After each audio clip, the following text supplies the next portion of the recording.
And highly, actually. Looking for a new car or expert service? Visit Limerick Motor Centre, your main high-and-eye dealer on the Ballysimon Road.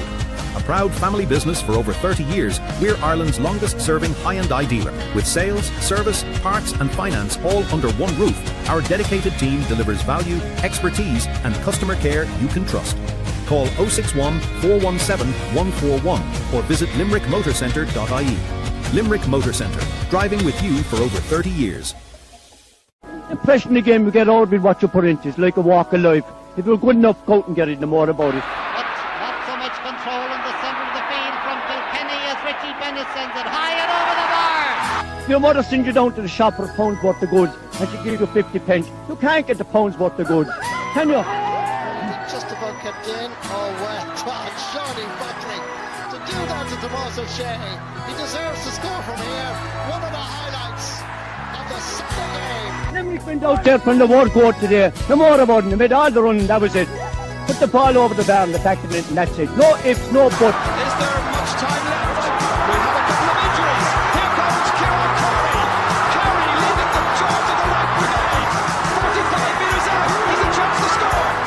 He's put it high. He's put it over. There's no sympathy in this game for anybody.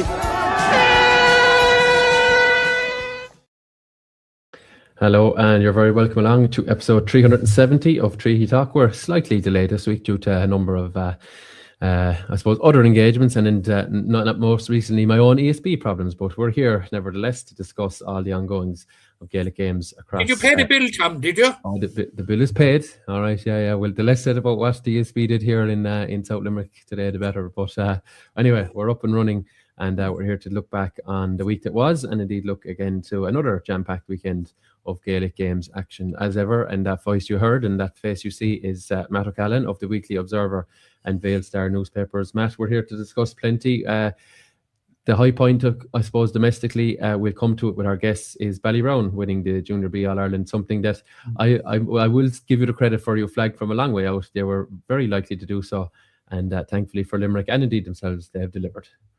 I won't say, Tom, I told you so, but I actually told Ballybrown, I told one of our, maybe both our guests, on the very first day that they played Ballyduff up, that they were going to win the All-Ireland, that they were good enough to win the All-Ireland, whether they won it or not after that. And I'm absolutely delighted for them, because they were a credit to themselves, and they were a credit to Ballybrown, and they were a credit to the competition and themselves and their supporters, and it's great. But we've to look back on an awful lot, Tom, which was basically a good weekend for Limerick. Big win over Cork in the Hurling League and Ballybrown's success, and we have to look forward to a very exciting weekend coming up. Huge weekend, Tom, of course, coming up for Limerick footballers when the 20s start off their Munster Football Championship campaign against Waterford, and then with that absolutely crucial game, and I can't overstress how crucial a game it is, and we will go into the permutations of it later. With Westmeath in the National Football League, it's the penultimate round up in Mullingar, and it's not a happy hunting ground for Limerick, but you never know. But and it's also a very, very busy week for Camogie.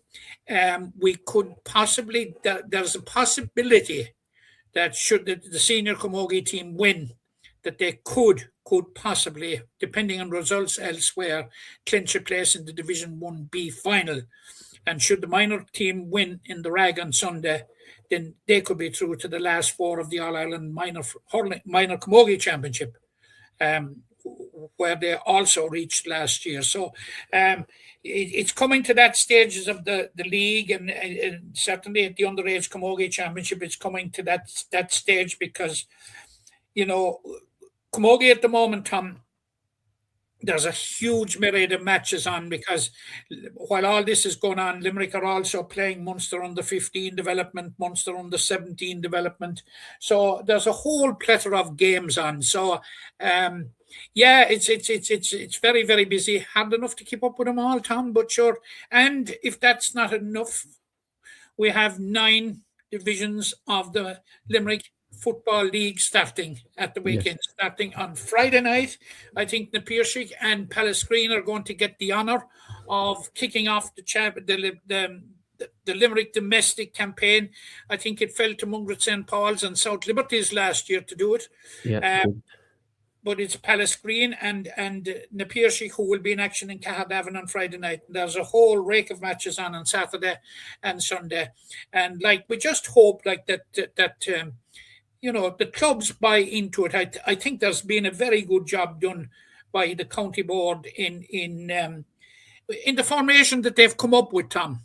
I think it gives everybody a fair chance. I certainly just to give it the overview. We're obviously familiar with it. We've been looking at it for a while. The football will be graded 6 teams per group. Basically, how you finished in last year's championship. So the top 6 would basically be the Division 1, which would be the teams who finished in the knockout places of the senior football championships, and then you'll have the other 6 senior teams. Then you have this first 6 in intermediate, etc., all the way down. Now, there's a couple of teams missing, mainly second teams, I think, in football clubs, maybe just not with the numbers available at this point. And then 1 or 2 clubs opting out of the league altogether. And then hurling is going to start the following week, and they're going to have groups of 8 in a similar format from senior. They're going to have 10 groups of 8, Tom, and 2 of 6, 12 in total. Yeah, so in hurling, you've that's 92 teams. I think we've nearly 100 adult teams affiliated for the championships, and 92 of them fielding in the league, which is phenomenal numbers. And it's going to be a very busy, I suppose, schedule of matches for everyone involved, for clubs, for the backroom teams, their committees, indeed referees, and everyone involved. But look, it'll be a nice way to coast us into the championship, and a good way to see how clubs are taking shape as the spring and indeed the summer months goes on. It's going to run into about around the start of June, I believe, is the schedule at the moment anyway. So it's an interesting period ahead for what new format. The clubs can say like that they haven't got games, and I just hope, Tom, that they'll buy into it, because I, for one, certainly wasn't a fan of the format that we got dismissed. You would east, you would in one place you would east city south, yeah, city west, and you would city east, and oh look, I just couldn't figure it out. But I think this is very, very structured. I never got my hand on that East Junior A football medal, but I did win it for Ballybrown, beating Ulad about 3 or 4 years ago. But anyone from the East Board looking in, get Tom's medal. Yeah, that's it. It's coveted, You can be a formidable enemy. Get Tom's medal. Yeah. Let's see how these fare out. And I think already potentially for moving the games with pitches and all that. But look, that's the logistical challenge you have given the weather we've had. So look, we'll keep an eye on it as it goes on. We're not going to go blow by blow into the leagues, but we'll certainly keep our one eye on it, and we'll build it up. It's a very, very good structure. The top 2 teams will contest the final. The bottom 2 teams are relegated. I think it's a very, very good structure. Kind of mirroring the intercounty championships, or leagues, I should say, where the bottom 2 down. Like there's jeopardy all the way, which particularly in the football where you have only 5 rounds. That is greater jeopardy. But Tom, immediately when the leagues are over, we're straight into the divisional championships. Yes, where applicable, or where they will be run. Yeah, that's true. Yeah. That'll fill the gap as well for some clubs. Will be run. I'm told that they'll be running all 4 divisions, but run by the county board. Okay, right. Might breathe a bit of life into them in some cases. They had kind of petered out in some instances at some grades, so it might just refresh them as well and give teams a bit.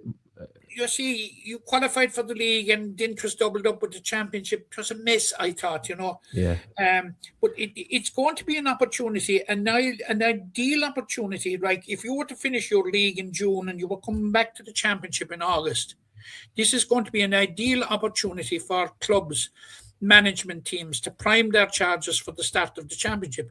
And the end product of this could be a much more competitive championship and much better prepared teams, as that there is no lag in the middle. That's for sure, yeah. And I know the football championships, the dates are available online there. I think it's the 13th or 14th of July as it stands, depending on Limerick senior football team's involvement. We'll come to them in a second, Matt. But you were around the county. There was celebrations aplenty from 2025 success. So you were dabbling around the county, Matt, and getting to know plenty of faces and shake plenty of hands, pressing the flesh. Is that what they call it? I don't know, Tom. I'm not good at that at all. I never did it much in my life. But no, seriously, Tom, I was out at two very enjoyable functions over the weekend. I was out on Friday night at the Staker Wallace medal presentation, and they had plenty of medals, but they were nearly more concerned with the medals that they hadn't than the three they had. And it's always the one that got away, Matt. And our Ballybrown friends will know the ones that got away. No, seriously, Stakers last year they won a first county since 1990 when they won the South and they won the county Junior B Hurling League, and they won the South Junior B Hurling Championship. And we all know the circumstances in which they lost the county junior B hurling final, a last-minute goal to Ballybrown. So they will take great heart from what happened in Rahina on Sunday, trust me, because they will see it as being their right next year. You lose one to win one. So, but overall, it was an enjoyable night. They have a young committee in there, a new chairman, Owen Sheedy, who also plays hurling. And of course, when new people come in, some of the older people step back. And in that regard, I would like to pay a sincere tribute to Dennis Martin, who stepped down after 49 years as a stalwart in the Staker Wallace Club. Also, had a spell as secretary of the South Board, was involved with the county board. And he was telling me on Friday night that he's going to keep his hand in that he's going to stay on the committee. But he for 49 years, Dennis Martin was to the forefront of the Stakers, the South and Limerick. And we'd like to congratulate him, first of all, on such a long career of service and wish him the best in his retirement. And we're not losing him. He will be still around. So, best of luck to Dennis and best of luck to the Stakers for the coming year. I have to admit that I'm 3/4 a Staker, so three of my grandparents and my mother are Stakers. So, it's in the blood. It's in the blood, yeah. It is. So, but yeah, they celebrated, and as I say, they had a very positive outlook towards 2026, and they've kept their squad together, which is hugely important. On Saturday night, then I was out in Redkeel House Hotel for a very, very, very pleasant celebration. It was St. Sinan's Ladies Football Club celebrating their success in the County Junior A Championship, and they also won Division 3 of the league. And very enthusiastic group of girls, and our special guest on the night was Emma Duggan, from possibly fame, arguably probably the best player in the game at the moment, and has been for some time. And she imparted words of wisdom to the girls, and they were absolutely, absolutely latched onto every word that she said. Probably Matt, because it was celebrating a meteoric rise that St. Sinan's have, but they have done it with a very, very solid foundation, in that they have built their team and their squad and their club from the bottom up. And they are the clubs that when they move up the ladder, they become more sustainable. And certainly St. Sinan's are not going up to play intermediate football next year to make up numbers. There was huge enthusiasm there on the night. There were three girls who are part of the Limerick squad at the moment: Rebecca Fitzgibbon, Gemma Leahy, and Summer Behan. The Gemma and Summer are part of the Limerick minor team, and they have others that are. Evelyn Fitzgerald is captain of the Limerick minor team. So it's all going swimmingly well for St. Sinan's. But huge credit to Damien Fitzgerald and all those involved down there who have stuck with it. Ray Flaherty, who's involved with the Limerick under-20s, is involved there again. Mike Behan, there are a number of them who have dedicated an awful lot of service to ladies football down in the club, and it's onwards and upwards for them in 2026, Tom. Yeah, fantastic, and I'm sure you were honoured to be there. And I must just to wrap up the St. Senans thing, Emma Duggan is probably an apt guest because I suppose she's someone who, with me, they won an intermediate and immediately won a senior, so she'd probably be able to speak about having no fear going up the grades. And obviously, St. Senans will look to say, why can't we go from junior to intermediate and do well for ourselves? May not mean promotion, but certainly they can ruffle a few feathers in 2026 at the intermediate grade. So maybe Emma was even doubly impactful in that regard. If you indulge me for a second, Tom, about Emma Duggan, and I interviewed her on the night for St. Senans, she won an intermediate All-Ireland in 2020. She won senior All-Irelands in 21 and 22. She was intermediate footballer of the year in 2020. She was senior footballer of the year in 21 and 22. She won 3 in a row Meath Senior Championships with St. Patrick's in Dunboyne. She won 3 O'Connor Cups in a row with DCU. So she has done things in threes. Yes. And she is the only survivor on the current Meath team of the 21-22 All-Ireland winning side. Yeah, they've had some transition, but Emma has been, I suppose, to the heart of it, nevertheless, quite literally. She's still there holding her own, and credit to her. She's a fantastic player. And she's going to be around for a very long time, and has resisted the temptation to go on the express to down under, Yeah, like so many in the ladies' game. But well done to Stakers and indeed St. Helens on their good years in 25 and 26. You never know, as we touched on with Emma Duggan there, 26 could be even better for them. Right, Matt, into the action. I think we'll start with football this week. We will come to the hurling, the Limerick and Cork game. I'm sure loads of our listeners will be happy to hear all about that. But first, we'll look at football. A trip to Mullingar on Saturday. The positive in me says that Limerick can shoot up the table with a win. The negative in me says there's a possibility Limerick could be relegated if things don't go their way in Mullingar and a couple of other results go against them.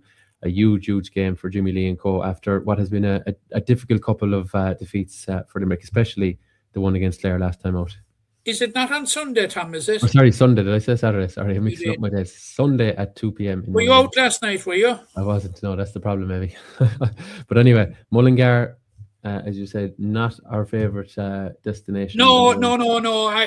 I don't I think I'm right in saying, have we ever won against Westmeath there? Because no, the last time we met Westmeath, we met them in the final round of the group stage of the Tarleton Cup, and we beat them by 19 points to 18 in Port Leisha, because there was one game at home, one game away, and one game at a neutral venue. That was the May Bank holiday of last year, I think. Holiday of last year. But other than that, we have a very poor record. But the last time that Jimmy Lee's side went up in 2 years ago now to Westmeath. By the way, I don't know if I ever saw Westmeath jersey in Limerick. I'm beginning to think I didn't.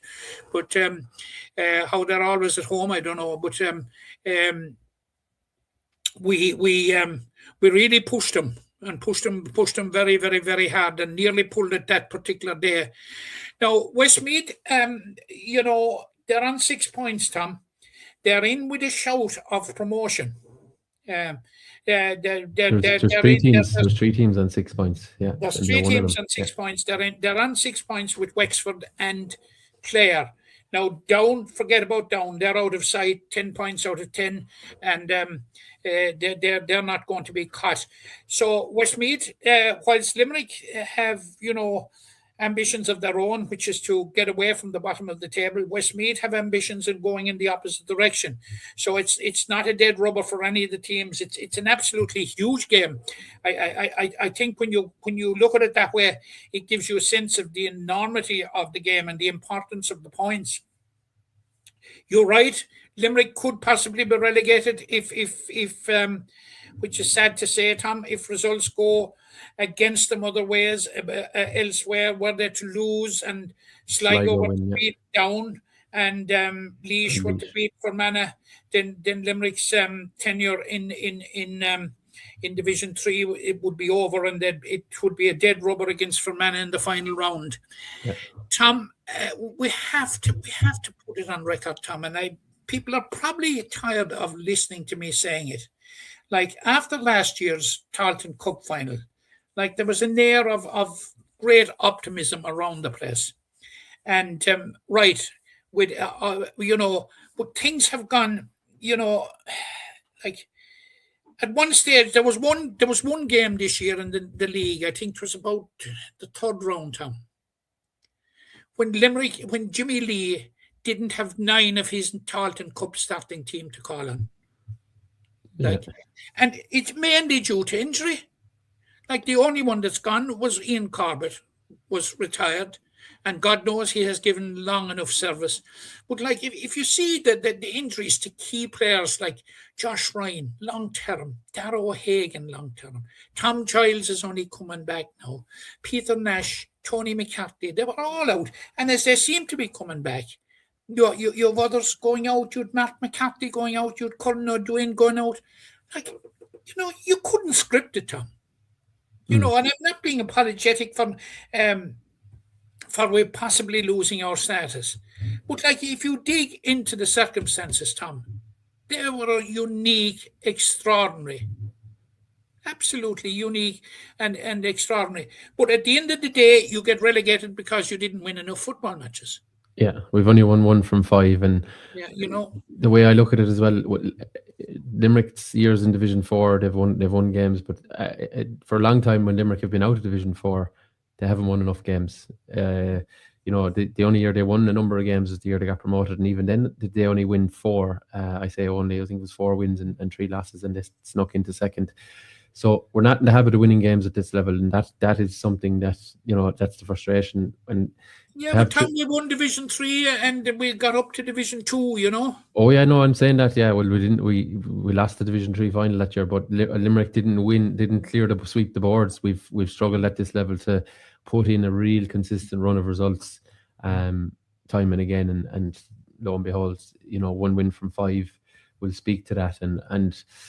Yeah, it's been disappointing, but look, I'm optimistic that Limerick will definitely bring this to the final day. I think there was other results hopefully will go their way. Even if they don't get the win they desire in Mullingar, they'll bring it to the final day, and hopefully then the Fermanagh team, who look a beaten docket in a lot of senses, Limerick can use home advantage to get out of trouble. But it's filled with jeopardy for Limerick this weekend, and what potentially has given me more optimism is when they played Clare, Limerick seemed to be running on empty. It was the third game in as many weeks, and Clare just had that pep in their step. Limerick didn't. Looked a bit flat, a bit out on their feet. Probably a number of players not really used to that volume of games at this level, week in, week out, and perhaps the couple of weeks refresh will serve them well. Hopefully, when we haven't seen the team yet, but hopefully when we do see it, it has a bit more, I suppose, experience and a bit more depth to it, and that's the optimist in me saying that could give Limerick the platform to go and again get a result against Westmeath. Yeah, Jason Hassett now is another one that picked up an injury. When had somebody coming back, Jason goes out. Well, James Nocton went off at half-time the last day with a hamstring problem, which you probably won't be ironed out, you must assume. But look, Westmeath as well have, they've 3 wins. Like Emmett Richter out all the year. Yeah, that's it. Yeah. Westmeath have 3 wins, but they also have 2 losses, Matt. So it's not the best team in the country we're playing or anything like that, No. But they landed us in a bit of trouble last week, like by losing heavily to Laois. Yes. Which means now that there's going to be a bounce in their step to get back very quickly. And very few people could have seen that coming. Certainly Westmeath didn't see it coming. So, like Laois, what way is it? Laois are on 5 points. And Sligo on 4, isn't it? That's it, yeah. Laois on 5, yeah. If we get 1 win and Sligo lose their 2 games, and both of them are at home to Down, Down and Clare, who are like Down lost the last league final that they were in, and they lost the Tarleton Cup final.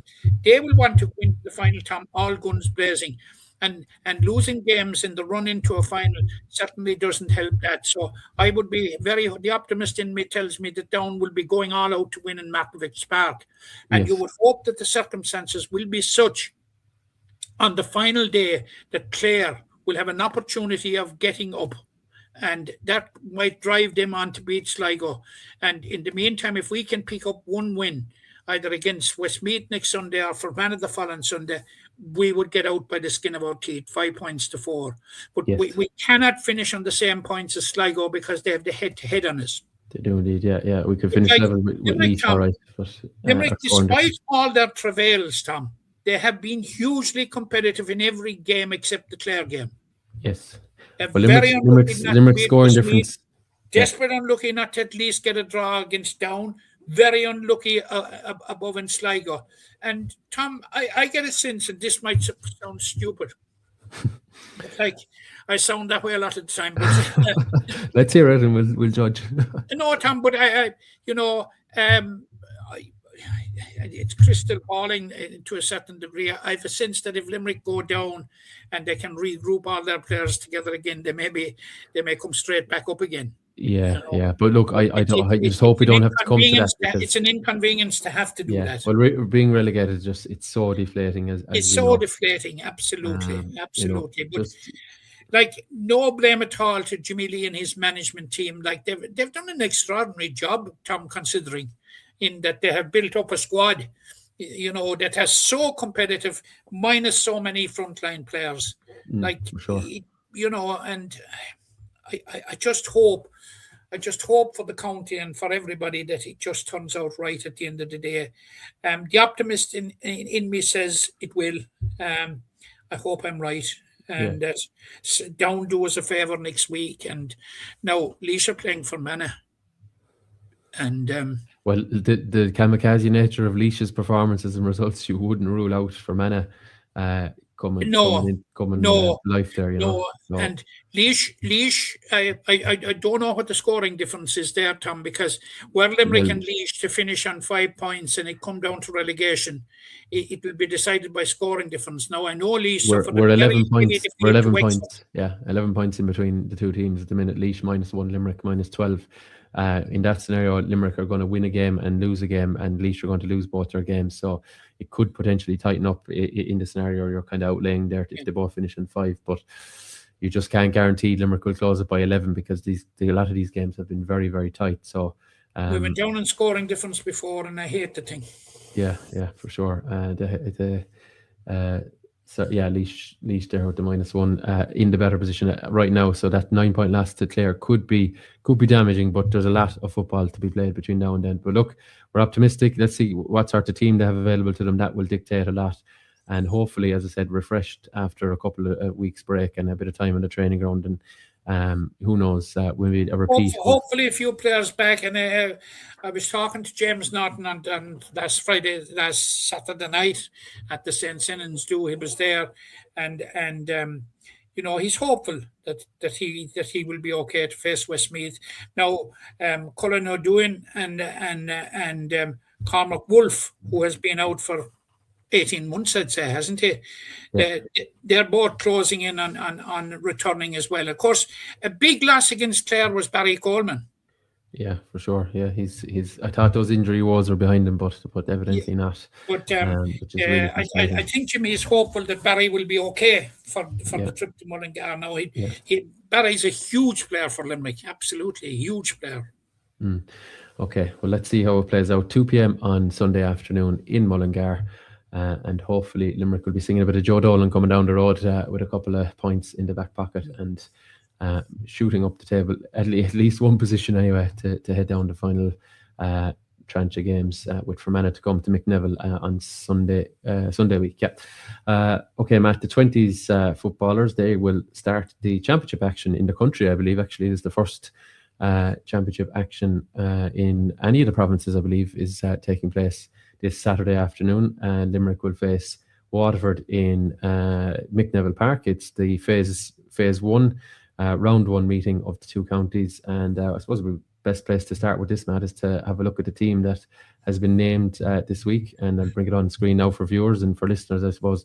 It's available to view on the Limerick socials channels. But some familiar names there, Matt, plenty of familiar names, it must be said. And some new faces as well. So John O'Grady will be hoping that his side can use home advantage to get that victory and get their campaign underway against Waterford in a positive light.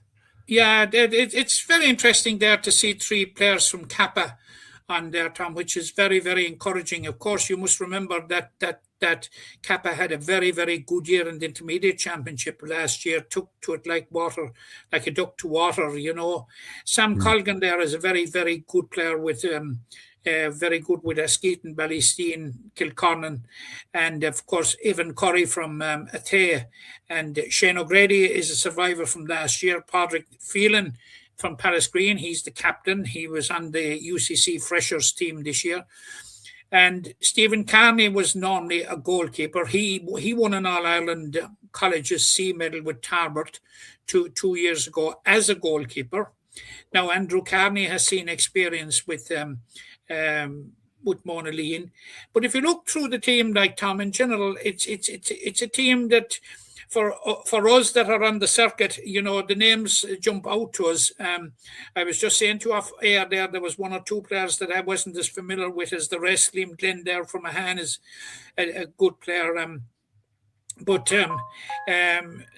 Yeah, you'd be hoping that we'd get a win, Tom, in this competition, because for the last 2 years we have finished in the bottom two with Waterford and have faced them in the John Kearns Cup, and we won the John Kearns Cup for the last 2 years.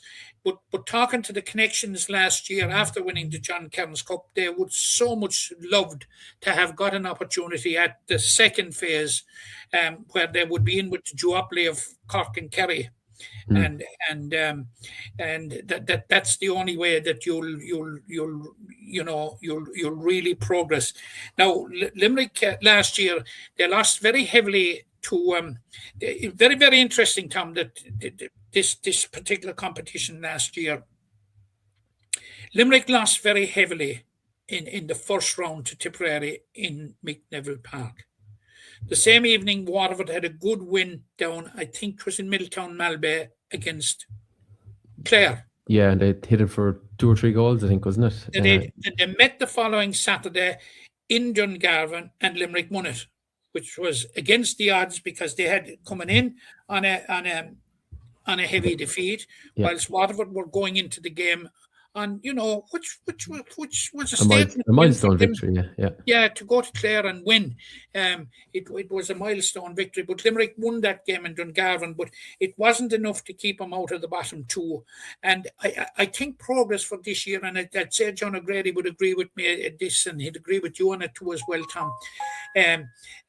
Just talking to him there over the winter, that progress and minimum progress he would be looking for would be to progress to the second phase. Yeah. And looking at that team, I think there's a strong possibility. I have it here in front of me now as well that they can do it. It's a decent team, but Waterford are coming with 5 or 6 of the team that they had last year, but right. I'd be hopeful, Tom. Yeah, Limerick have 2 home games in this as well. They have 2 home games now. And interestingly, Tom, and this is something that I'm absolutely delighted with. Limerick are playing Tipperary in New Inn in the second round, and they're playing Clare in the final round in Mount Collins. Yeah, I saw that, and there's a minor game on in Mount Collins as well. So yeah, but I'm absolutely delighted to see the games going out to these venues, and the same should happen with the hurling, Tom. Minor and under 20. This thing of being wedded to the Gaelic grounds, wedded to Páirc Uí Chaoimh, wedded to Simple Stadium, ridiculous. Yeah, in some instances the crowd is too big, but more often than not. I don't want to hear that Munster Council cribbing about lack of finance. If those venues like Cork and Limerick, Kilmallock and Bruff is there. If Limerick are at home, Charleville and Mallow is there. If Cork are at home, that sort of thing. For sure, yeah, they seem to be, especially for the hurling, they want to put them into the big venues, and sometimes they're enjoyable games, but there's a flatness to the atmosphere, which I'm sure would be improved in those tighter venues. But there's the logistics too, Matt. I think is the challenge that they would cite, with regards to parking and all the rest of it. But I tell you, there's not too much parking around Páirc Uí Chaoimh on a good day. No. I have remembered rip-roaring contests in under 20 level in Kilmallock and Bruff. Yeah, they seem in the rearview mirror for hurling anyway. But great to see Mount Collins is I'm available. absolutely delighted when I saw Mount Collins recognised, because Mount Collins were one of the first clubs in this county to have match playing lights. Yes, indeed. Yeah, they've hosted plenty of games there the last. And they've little while, hosted, haven't and they? they've been very free coming out and giving their pitch. So full credit to them. All they're getting is what they deserve, Tom. For sure. So And it's I'm absolutely delighted for Mount Collins. Now, I don't know what the situation is in New Inn. Actually, anytime I pass New Inn, I'm not sure where the pitch is, but I'm sure it is just off it. yes, very true. It's not terrible far from us here, New Inn. But it's great to see a match going there. Yeah, for sure. So it's And 2 p.m. start tomorrow. We should encourage more of it, and more of it. As I say, it should go right across the board. Yeah. And there were certainly better gates, and definitely better atmosphere. Yeah, so Mick Neville Park tomorrow, and then in round 3 it'll be Mount Collins for the Limerick 20s footballers. So best of luck to John and the crew for the competition ahead in phase 1, and obviously they'll be hoping to make it to phase 2, where Cork and Kerry will enter. Matt, I believe our guests are waiting in the wing, so we will move now to hurling, and we will be joined by the victorious manager and one of the captains from Ballybrown in a moment. Now, as we touched on from the outset of this show, we're here to celebrate Ballybrown's win, as well as all the other stuff in the Gaelic Games front this week. But we're delighted to say we're joined by a couple of guests from Ballybrown GA Club this week. Kevin Foster, one of the joint captains of the team, joins us, as does Dave Flaherty, the team manager. Gentlemen, welcome to Treaty Talk. And for once, I can hide my...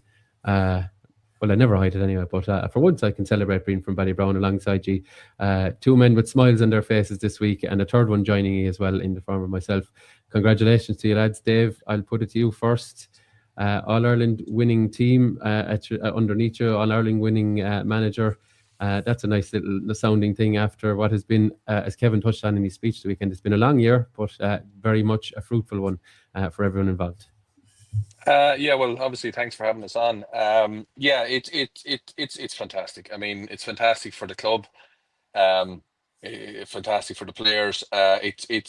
It's great that at this level there's a way of recognising it for guys and giving them an opportunity to come up against the other champions from around the country. What can you say? I mean, it was great for the club. It was great for when we came back. Everyone really enjoyed themselves, and it was great for the kids to see a trophy being brought home, and for the next generation to see something. So yeah, I mean, a wonderful event, a really, really wonderful event, and a very well run event. In fairness to Kaleedy, but all in all, a very good day for us as a club. Yeah, I must admit, of the 4 of us here, I was the last one to get out to Kaleedy ever. I've never been out there until last Sunday. I pulled out all the stops to make sure I could be there. But Dave, just to put it to you, like, it's a phenomenal event. I think you used the word community there when we were discussing it earlier on. It's such a community feel. I think they pull out all the stops, even the pipe band, these little things, the handshakes before it, everything that goes with it, PA, you name it, they have it. And as Matt will testify to, it's getting bigger and better, and it's a fantastic competition for every club that partakes. Well, it is. I mean, it's run to the highest standard. I mean, you couldn't. I mean, there's no difference between them running this and it being an official GA competition. That's the level that they've taken it to. I mean, as you said, the pipe band beforehand, the dignitaries, the setup, the facilities that are available, the warm-up areas, the AstroTurf, the community, the ladies afterwards, all the sandwiches and food for supporters, and I mean, it's a credit to them. And as I say, it's a wonderful community effort out there, and they should be very proud of themselves, and I'm sure that they are. But it's an example to every other small parish in the country as to what can be done when you put your mind to it. Yeah, for sure. Kevin, there's a bit of silverware behind you there. I'm sure I could guess what most of them are. Some of them are soccer related, fair play. But the hurling ones that you got this year, you have a city championship, the county championship, the Munster, and now the All-Ireland. A clean sweep. There's nothing like winning, Kevin, is there? No, look, at the start of the year for us, like from day dot, the main goal was kind of win the county, get promoted. I think every one of the panel would kind of attest to that. we got into bonus territory when we did win the county. We came into Munster, and I think it allowed lads to really enjoy their hurling without any kind of added pressure, because we knew it was a bonus at that stage. And I think that showed in a lot of the performances in the Munster and the All-Ireland series, where lads were able to kind of take the shackles off a small bit and really express themselves. And even given the conditions on some of the days, but you could tell that lads were trying to express themselves freely. Yeah, the All-Ireland series, obviously a culmination of it all, but plenty had gone before that, and even plenty gone before 2025, namely, obviously 2 county final losses, and you pipped at the post. Well, you almost pipped Moline at the post a couple of years ago. Kildare and Pallaskenry edged you. I think it was at 1 point and 2 point defeats in finals, but even with players transitioning to senior level, you found new talents along the way. And I suppose, Kevin, you came back and obviously set the standard, tried to set it that bit higher for yourselves this year, and obviously fortune shone on you in the county final with a last minute goal to beat the Stakers. Just to remind Matt of that, given his Stakers connections, but like, you needed that bit of luck along the way too, I'm sure. 100%. Like, we have a lot of lads who were on the panel the last 2 years in the county finals, and were very unfortunate to come out the wrong side of the results. We were fortunate this year that we got rub of the green in the county final. We were very fortunate, I think, in the lead up to all the games leading up to the county final. I think we were probably going well, and we had a feeling that this could be our year. Stakers, in fairness, absolutely put it up to us, and we thought it was going to be another one, I think, this year. We were very lucky that we had that spirit, we had that kind of never say die attitude, and that really showed in the final. Like, we had lads who were able to spring off the bench, made a huge impact, and then we were very fortunate that Ben Adams, who is now gone to Australia and missed out, unfortunately, on the All-Ireland series. But if it wasn't for Ben, we wouldn't have won the Munster, we wouldn't have won the All-Ireland, because we wouldn't have won the county. And it just shows how one puck of a ball can really make a huge difference to a club. Yeah, Matt, you've been along for a lot of the journey, so yeah, I've seen all 5 games this year. I actually said to my good wife the first day I was going out, I think I told you this, Dave, that I was going from the first of 5 visits to Rahena, because I was confident Ballybrown would be in it. But seriously, Dave, your quarter-final with Ballyduff Upper was originally fixed for before Christmas, I think. The fact that it was moved to after Christmas, and that you had one block rather than having a block before Christmas and a block after Christmas, I think it was a good move. Yeah, no, I mean, obviously the weather over the winter was very difficult for any club to deal with, and they were left with, they had to move the games. There's no question, I think it gives you momentum. It does help, because we were able to give lads a couple of weeks off before Christmas. We sat down as a group and said, look, we take a few weeks off, because it had been a long year. Most of the guys had been training with Kevin Lally and the team and the senior setup from probably the previous February. So at that stage, it was great for them to get a couple of weeks off, relax, and then we said, right, we'll start over the Christmas break. We'll come back into it. We'll put our head down and give this a go. So yeah, it probably gave us a bit of momentum, because as every week, every 2 weeks, you were playing the game. It was almost easier to work on things and work on try and iron out, take into account the conditions we were playing in, etc. And yeah, definitely was a positive for us.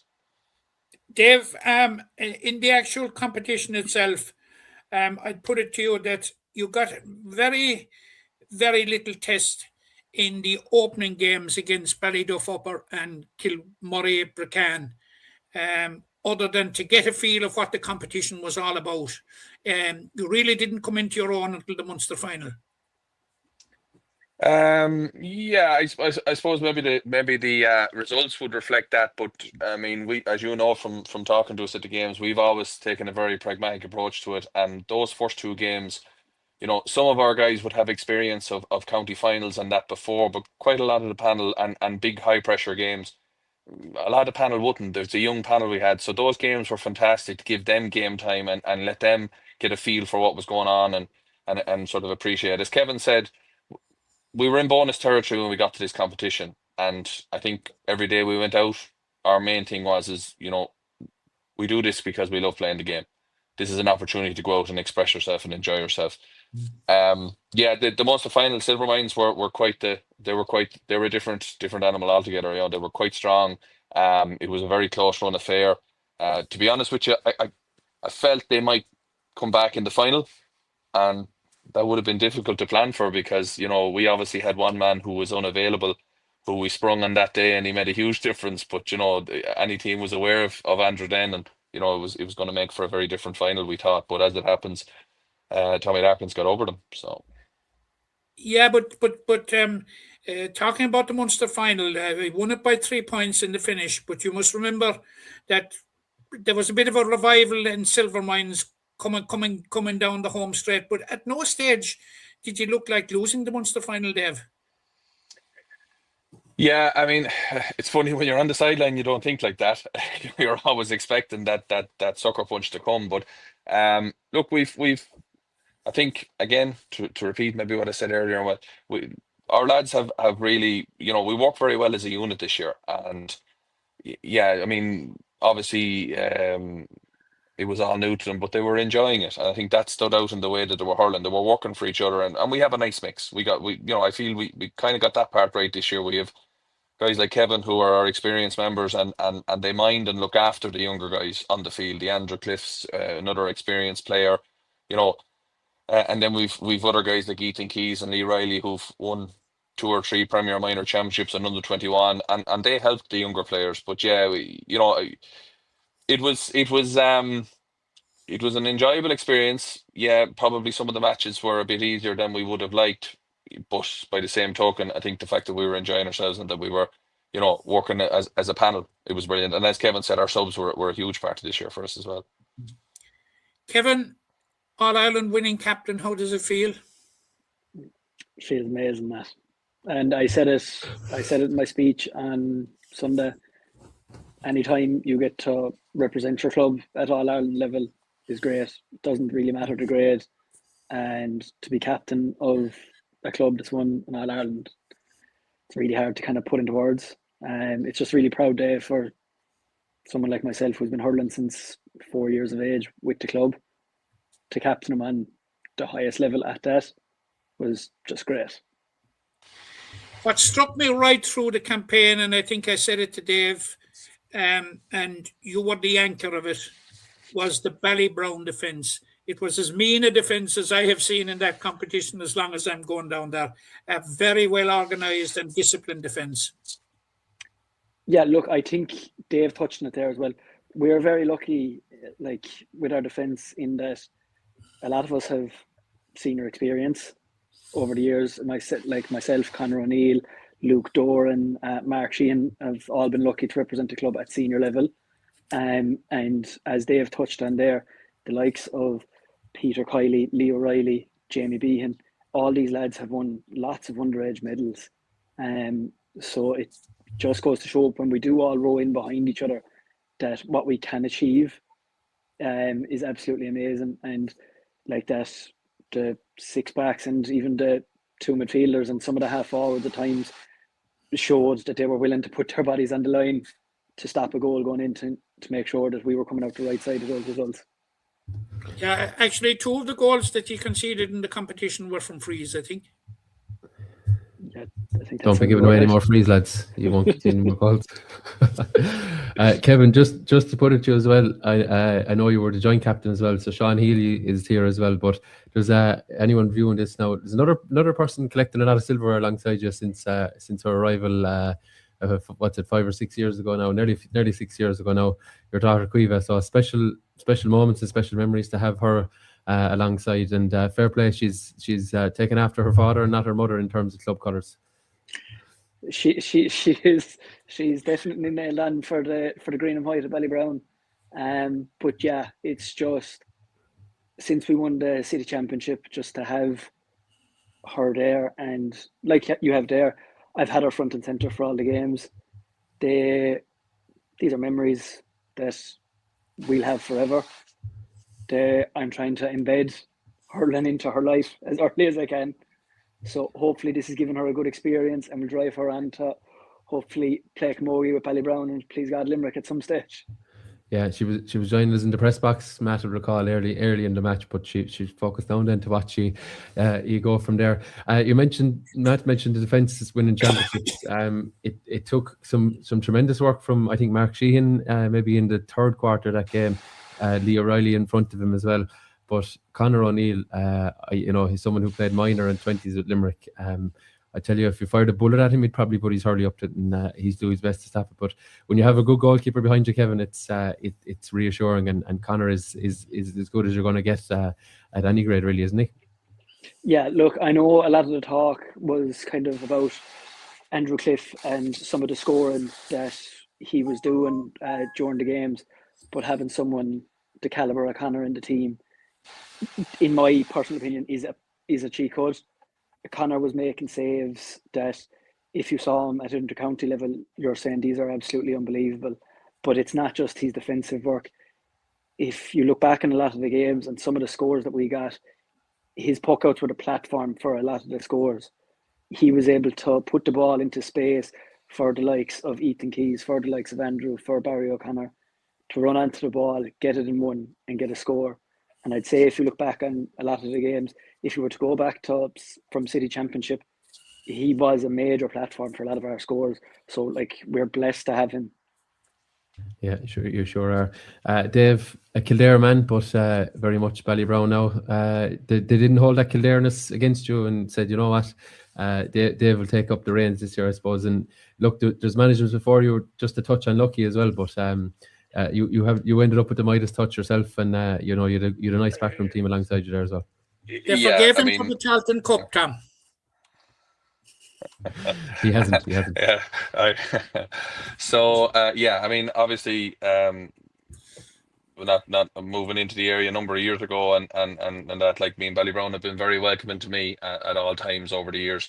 And again, I suppose I get to be the one to do these things, but by the same token, we have an incredible management team. I mean, it wouldn't be right not to mention Pat and Shawnee, Fergal and Cullum. We really sat down at the start, when just before the championship, myself and Cullum joined in with them, but we sat down and said, like, how are we going to do this a little bit different this year, because we had a different group of players from last year. And it shows, that's another thing, like, last year's management was so unlucky because I think 4 of their starting team in the final played senior hurling championship this year for Ballybrown. So, like, we lost 4 really strong players, but thankfully, we had a couple of other younger guys coming through, and it made a big difference. But yeah, I mean, it's absolutely fantastic. That's all you can say in it. Like, I mean, it was a great year. It was a great panel effort, and I mean, even the support from the club itself was second to none. Like, Kevin Lally and the seniors would have done all of the training throughout the year with the guys, and like, when their championship was over against Doon, we were kind of saying, well, we need to keep training. And to be fair, Kevin came down, took a couple of sessions.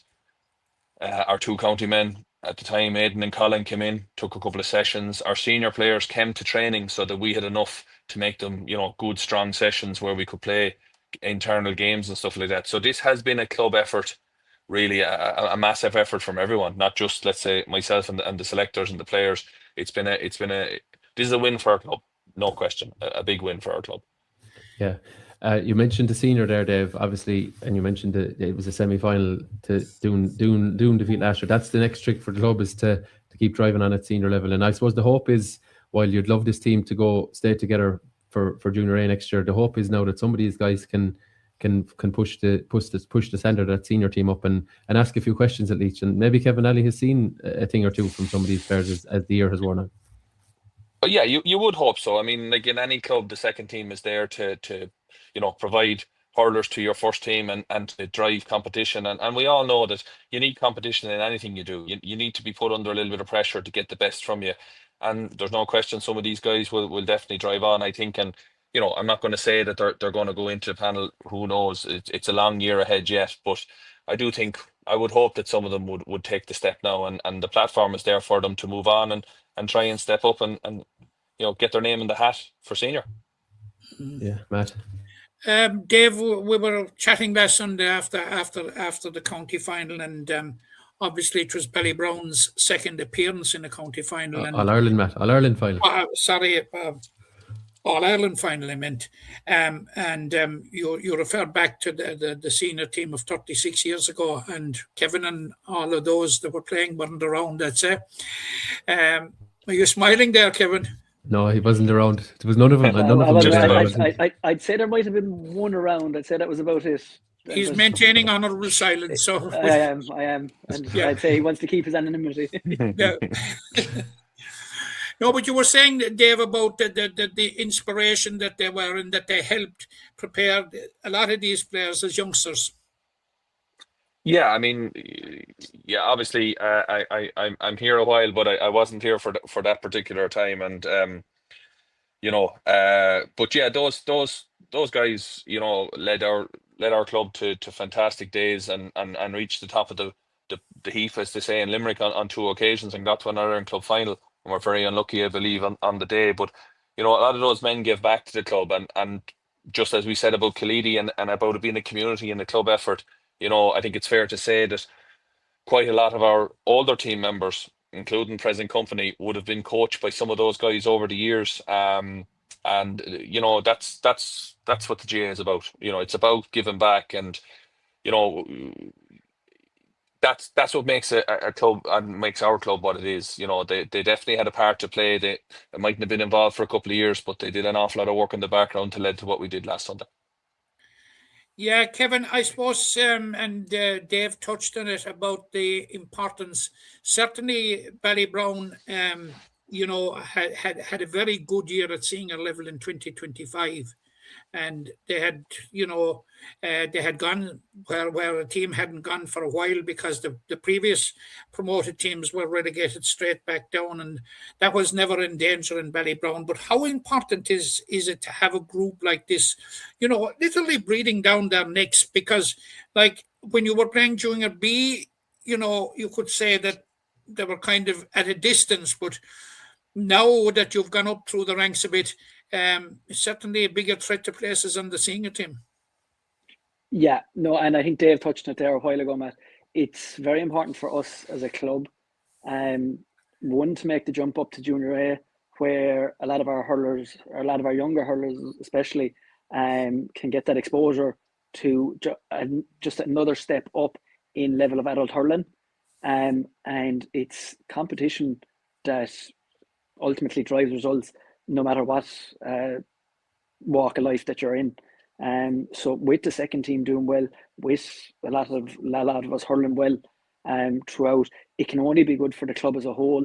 It has to keep all the lads who are on the senior team on their toes, which you'd hope in turn will drive their standards to an even higher level. And please God, the club can go a small bit further this year. And Kevin, you're yourself and Andrew Cliff, and there's a couple more, a unique Munster Junior B double as well along the way.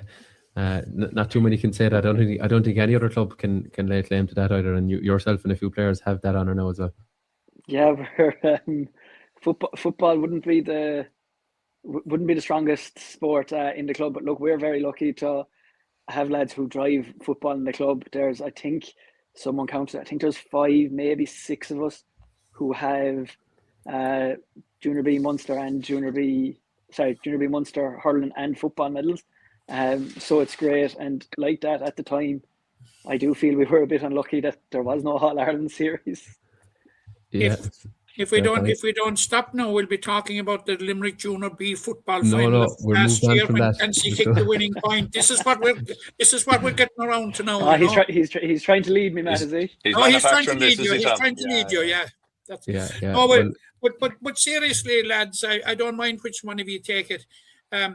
Fantastic year for Ballybrown, and it's good at senior level in 2025. 2026 All Ireland Junior B champions already.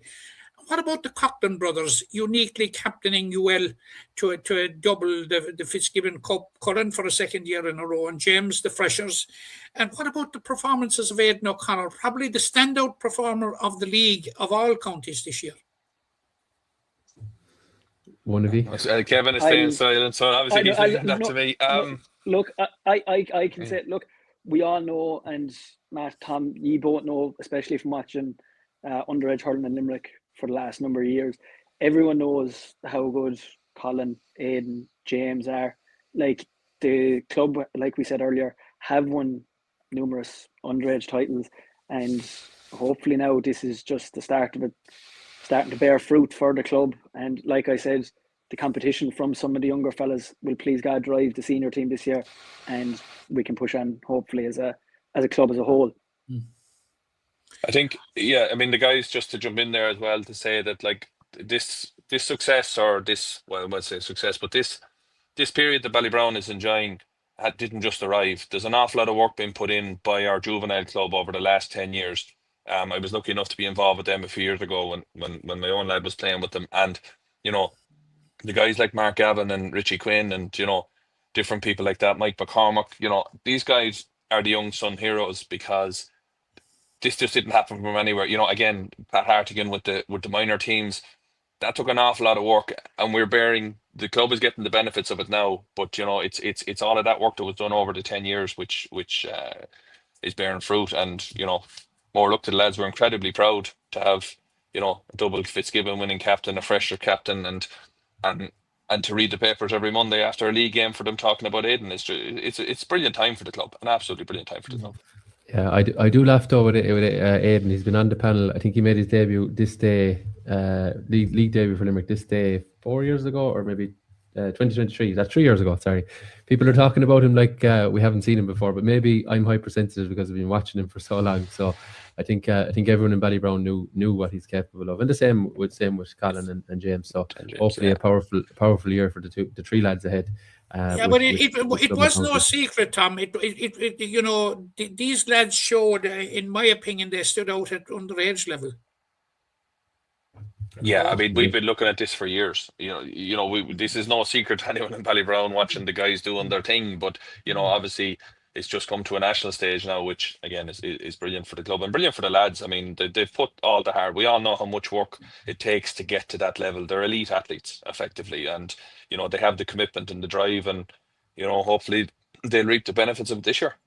Yeah, lads, we could talk all night potentially, but we won't bore our listeners. But maybe they've heard enough of Ballybrown. But what's the ambition? So next year for this team, I suppose Ballybrown second team for this year actually, as it is 2026, and maybe the club in general. I suppose it's about, I suppose, keeping the motion behind the wheel, I guess. Yeah, I mean, it's obviously, you know, you'd like to build on as we said, about momentum in the games being. At the same time, I think we'd like to drive on this year as a club. The hope would be that the seniors will take that next step, you know, and hopefully you'd hope for a county final, like any team that starts out of the year. And when you get that far, then, as you know yourself, in finals, as we learned this year, you just don't know what way it'll go. But I mean, for the juniors, obviously, you know, consolidate our position within Junior A, you know, and hope to be in the mix towards the end of the year in the championship. That's really what I suppose what we want to do. And like that, the same with our 21s, and as it is this year, and minors. You know, we've a premier minor hurling team this year. We had an under 14 team last year that got to a premier final. So, you know, we'd like to drive on as a club and keep building on the momentum that's in place. Kevin, they're bringing you back for another year, there. We'll see, Tom. TBC, I think, at the moment. We'll leave the body recover now after the All-Ireland final, and you've enough trophies to take a week or two off before we make any big decisions. What were the celebrations like, lads? Are they over still? Are we interrupting them, like? No, we're safe enough now. They stopped around Wednesday or Thursday there, Matt, so we knew we had this on, so we had to kind of get ourselves right for it. No, it was to come back. Look, you know, and again, the facilities and the man of the match and the player tournament and all the various things that were done afterwards in Teskies in Killeedy was superb. But I think Kevin would agree that coming home to your own club, you know, there was a few kids in that there, and to bring it home to your own club was just, it was special, and it was a brilliant evening, and you know, a great night. Lads, I would like to heartily congratulate you. I would like to concur with everything you said about Killeedy, Dave. I have been going down there a long, long time, and I've seen a lot of disappointments for Limerick teams. Now you're the fourth Limerick team to win out. You're only the second team to win straight through. Kildare Pallaskinry were the first last year to win Munster and win the All-Ireland. And above all, lads, I'd like to thank both of you for the cooperation that you offered me during the whole campaign. It was absolutely fantastic.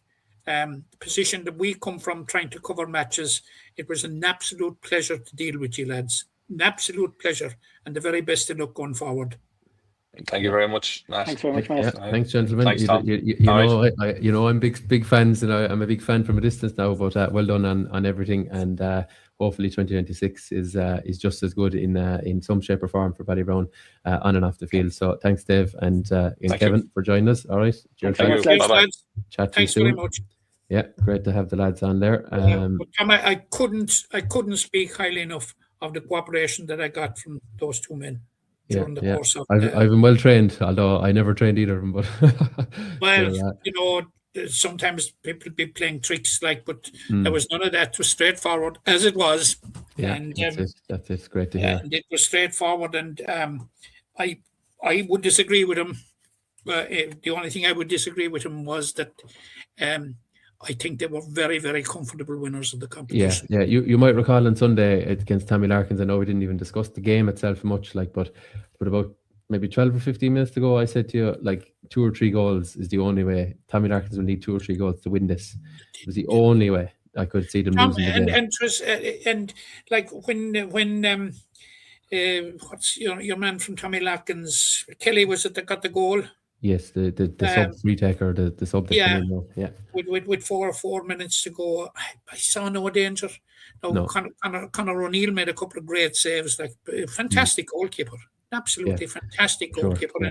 And it'll just give you an idea of the pressure that the senior goalkeeper is under to have a fellow like him coming behind him, you know. Yeah. Like Ballybrown and goalkeepers, if you think Conor O'Neill is at Limerick 20 from 2022, I think it was. Yeah. Josh Riley was at 20, not in around that as well, and Cian Hederman was a lot minor going back the way. So that's the three of the goalkeepers, and they've a young Barry Toomey and 1 or 2 others in the wings as well there. So they've been blessed in that position, and Conor O'Neill has played senior before as well. So you know, it's something that Kevin Lally, I'm sure, will have kept an eye on as well as the competition progress. So it augurs to be an interesting battle for that position, and that will drive them on for this year. But I think they said they're going to hold their own in Junior A. But you know what? Yeah. If they could take a leaf out of Monalean's book, regards Monaleen that did a back-to-back promotion, you couldn't rule Ballybrown. I know it's a long way off, but you couldn't rule them out at this juncture from being in that sort of company, you know. Yeah, absolutely, Tom. Yeah. Okay. Just, can I hold for 1 sec? Absolutely. Yeah. Okay, so as we said, congratulations to Ballybrown and its competition. I'm sure we'll be reviewing much later in 2026 with the Killeedy All-Ireland, or the Munster, Leinster and All-Ireland series returns for the 26-27 edition. Matt, many of our viewers and listeners love to hear the hurling chat, and they will love the result from the Gaelic rounds last Saturday evening. A big crowd in, about 18,000 as Limerick made it 4 wins on the bounce. And this time a victory over previously undefeated Cork to go top of the Alliance Division 1A hurling league and put them on the brink of a league final spot. Yeah, and it makes the final game with Galway possibly a de facto semi-final for the simple reason that you would expect in normal circumstances that Cork, given the form in the league so far, will beat Offaly in the final round. And so, the permutation is quite simple. If Limerick avoid defeat, they're into the league final. But were Galway to win the game, and were Cork to avoid defeat, then Galway would flip it, and they would go into the league final. But look, Tom, I think Limerick have got a lot of their swagger back. it was a very, very good performance. But I would put a small, I qualified slightly by that. It certainly was far from Cork's first line defence. And it was kind of a new look. Like Ben O'Connor is feeling his way with his team, of course, and with his squad. But like there are issues that have surfaced during the league campaign with the Cork defence.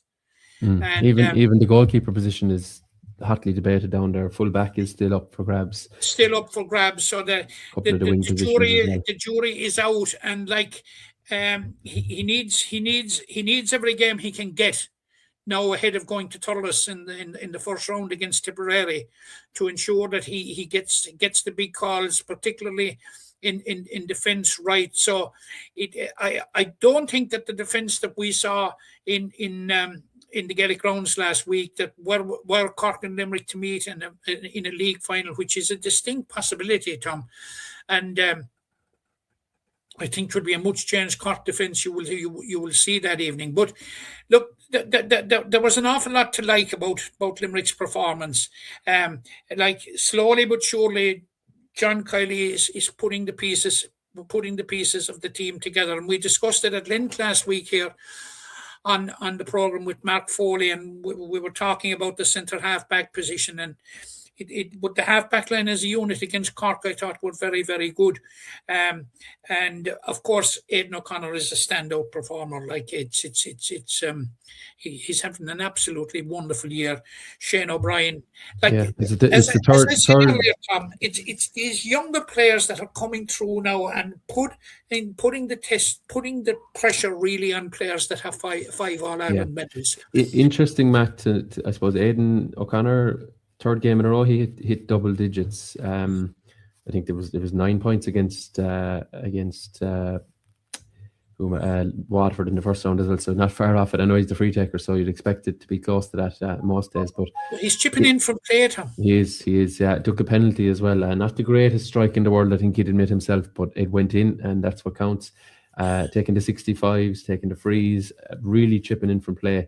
Real dynamic player, and I suppose we were obviously touching on him there in the Ballybrown chat, like someone who has carried his form from, around this time last year. He started to make a few waves in the league, played a few championship games, started in Munster final, top scorer in the Limerick Senior Hurling Championship, has carried that vein of form into the Fitzgibbon, and now is rolling nicely into the league form for Limerick. So like he's you'd think very, very close to being a permanent fixture in that Limerick forward unit.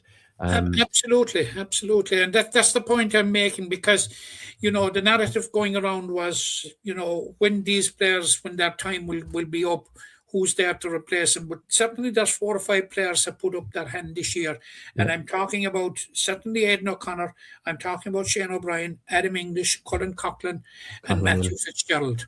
I would regard Cathal O'Neill as probably he's a regular at this stage. Yeah, that's true. Yeah. I suppose he's been disrupted by injury, but I don't see him in that category. Yeah. I see. Although he's a similar age as the lads, which is where it's a similar age, but he has made it.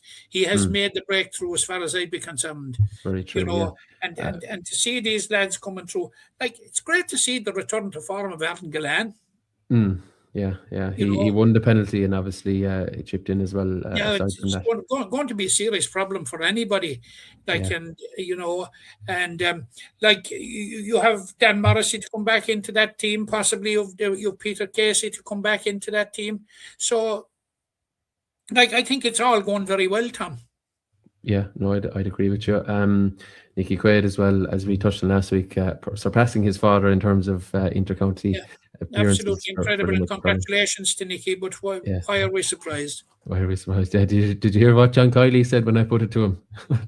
He more or less said, Nicky will give it 2 seconds and he'll move on, It's something that we can be, I wouldn't say obsessed about, but we can be interested in the media, and something that Nicky doesn't need to be interested in at this point. At that stage, Nicky was looking forward to Jason Rabbit and Aaron Nyland. Yeah, he was thinking about the next step, but a clean sheet to market. A clean sheet to market is probably apt. He made a couple of good interventions as well, and I think that was the noticeable thing. Limerick kind of blunted that Cork attacking unit, which has pulverised teams in the last 18 months or so. And Limerick absolutely. back to grips with them. Space was at an absolute premium, and they closed them down. The Limerick defence was, I thought, very, very, very solid. Dermot Burns back to good form again. Like overall, the full back line looks solid. It was a very, very solid performance from 1 to 15 by Limerick, and a very, very encouraging performance. And like what I like about this Limerick team is, since the day in Waterford, Tom, the graph is all the one way. Yeah, like you'd have a graph going up and to dip maybe in form in a game, and that has not happened. I know we're sometimes guilty of comparing too much to the previous year, but sometimes that is the best way of looking at it. And I think in this case, it's a good way of looking at it, because this time last year, Limerick was one step forward, 1.5, 2 steps back sometimes. And it was, even John Kiley was frustrated after some of the games last year. Just the momentum just wasn't there. Now they're after winning. It wasn't able to maintain it, you see, from game to game. We're now four wins on the spin.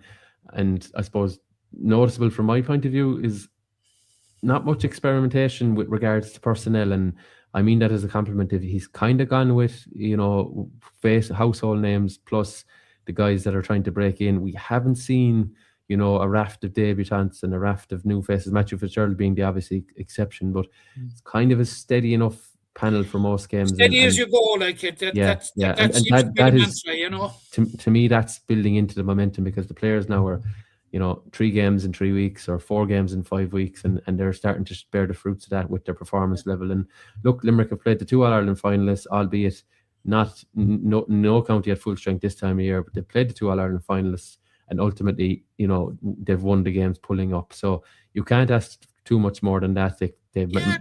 All John Kiley can do, like was the day we went to Tullamore, all you can do is play what's put in front of you on a particular day. And there is a certain level, particularly in the league, of the unknown when you're going into play teams, even teams that because you don't know to what extent they're going to experiment, and so what new players they might parade in the league. But of course, it's good preparation for the championship, for the simple reason that you know what you're going to be facing on any particular day. Yeah, we're always focusing on the scores, but 3 clean sheets in a row, 2 goals conceded in the league. One of them a penalty below Waterford, the other one, 3 goals conceded, two against Kilkenny. But 3 goals conceded in 5 games, and that augurs well, because there was probably question marks over Limerick's defence, and given how they exited the championship, the couple of goals against Dublin were real hammer blows. The goals the previous years against Cork really hurt them, but signs are good in that front, and still room for improvement there too, with the likes of them coming into the picture. John Kiley and his management team, the team will not be getting carried away, Tom. Yeah. But the signs are good. They know at this stage that they are a work in progress. The trajectory is right. Everything seems to be going in the right direction, but there are steps to go still. Yeah, for sure. So I think the first real test, Limerick will be tested by Galway. Yeah, it's an improving Galway unit, isn't it? An improving Galway side, but I was looking at the Galway team today, and the possible composition and configuration of the Galway team today, and I think Limerick will just absolutely have too much power for them.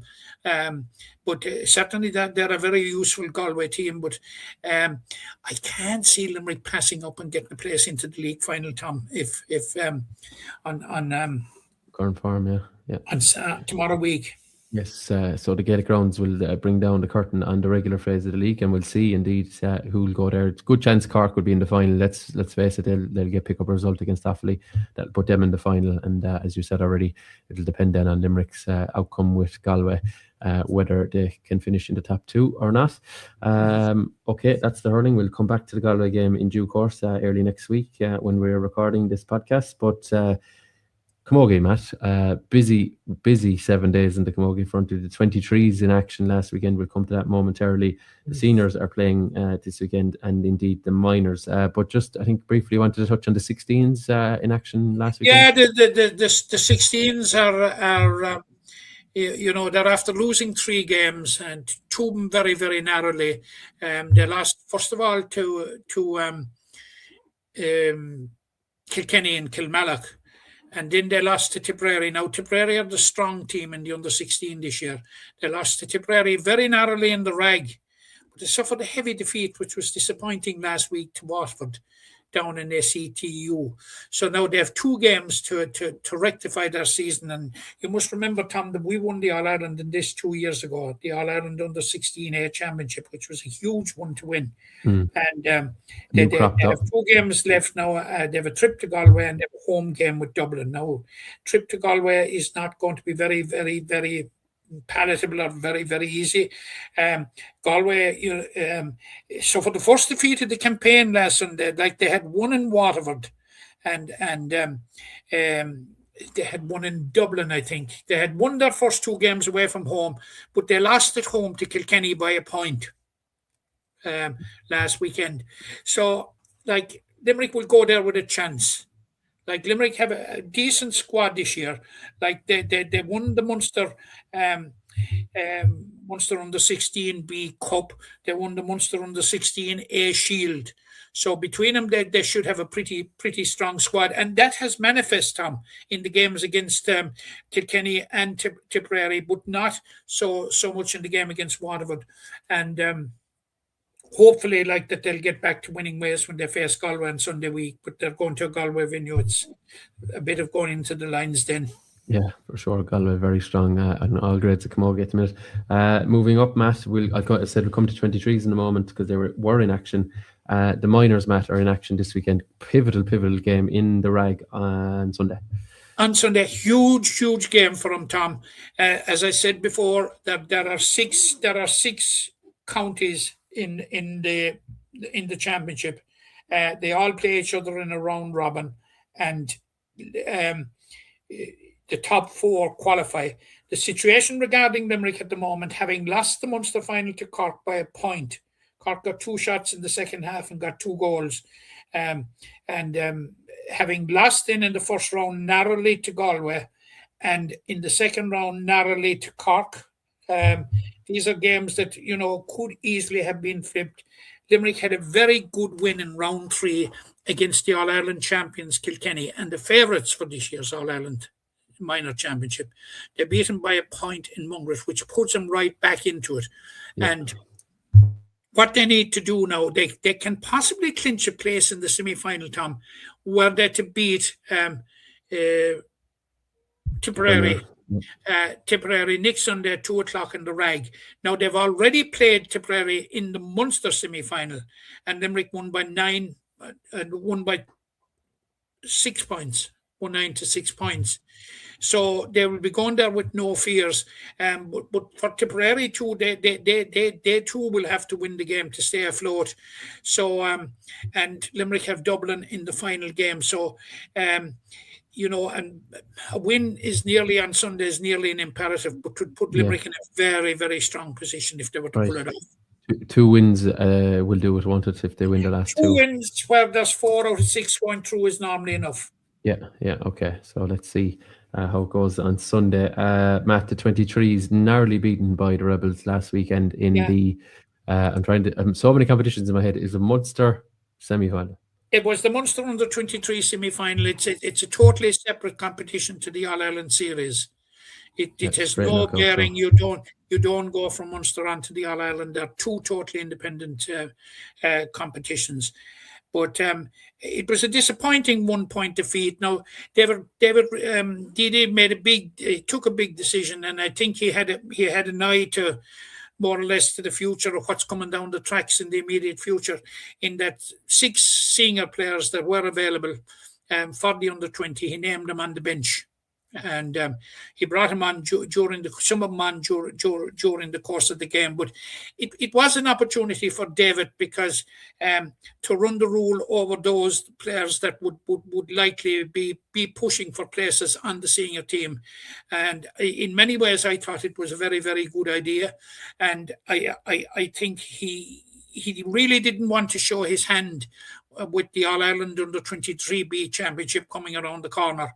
When Limerick should be very, very strong in it with all those players, because that competition, unlike last year, Tom, Limerick were unable to play seniors on the under-23s, or any other county wasn't either, because they played the under-23 and the senior on the one weekend.